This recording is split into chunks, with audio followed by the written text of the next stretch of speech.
TV news 10 এর খবরে যে রামপুরহাট মেডিকেল কলেজ হাসপাতালের নার্সদের বিক্ষোভের পরই নড়ে চড়ে বসলো হাসপাতাল কর্তৃপক্ষ। Rampurhat super speciality medical college এবং হাসপাতালে কর্মরত নার্সদের হেনস্থা এবং ইপটিজিং করার ঘটনার প্রতিবাদে নার্সদের বিক্ষোভের খবর প্রথম সম্প্রচারিত হয়েছিল টিভি নিউজ 10 এর পর্দায়। পাশাপাশি অভিযোগ দায়ের করা হয় থানায়। খবর প্রচারিত হবার পরই নড়ে চড়ে বসে প্রশাসন। পুলিশ গ্রেপ্তার করে আতিউর রহমান নামের এক যুবককে। তার বাড়ি নলহাটির হরিশরা গ্রামে। মোটর বাইকের নম্বর মিলিয়ে ওই যুবককে চিহ্নিত করা হয় এবং গ্রেপ্তারও করা হয়। প্রসঙ্গত, বাড়ি ফেরার সময় কিছু যুবক অশালীন আচরণ এবং কটূক্তি করছে এমনই অভিযোগ করে নিরাপত্তার দাবিতে সরবন রামপুরহাট মেডিকেল কলেজ হাসপাতালের নার্সরা তারা এমএসভিপি কে ঘিরে ধরে বিক্ষোভ দেখান। টিভি নিউজ 10 এর পর্দার খবর সম্প্রচারিত হবার পরে অভিযুক্তকে গ্রেপ্তার করে পুলিশ। বীরভূম থেকে মনোতোষ চৌধুরীর report, TV news 10।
Actually, we are the manufacturer of ferroalloys and steel.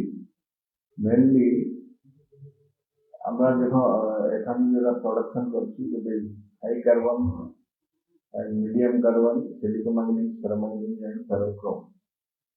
Along with that, mild steel, MS, billets we are producing. And the dispatch of production is around, you can say, only 10,000 to 12,000 metric tons, including a ferro and steel. And total employment is around 1,500, including the temporary workers and permanent and all. So we are mainly output is going towards export. That is 70% nowadays, 70% export is there, and around 30% domestic consumption. We are supplying to steel plants and other private big plants just like Jindal and all.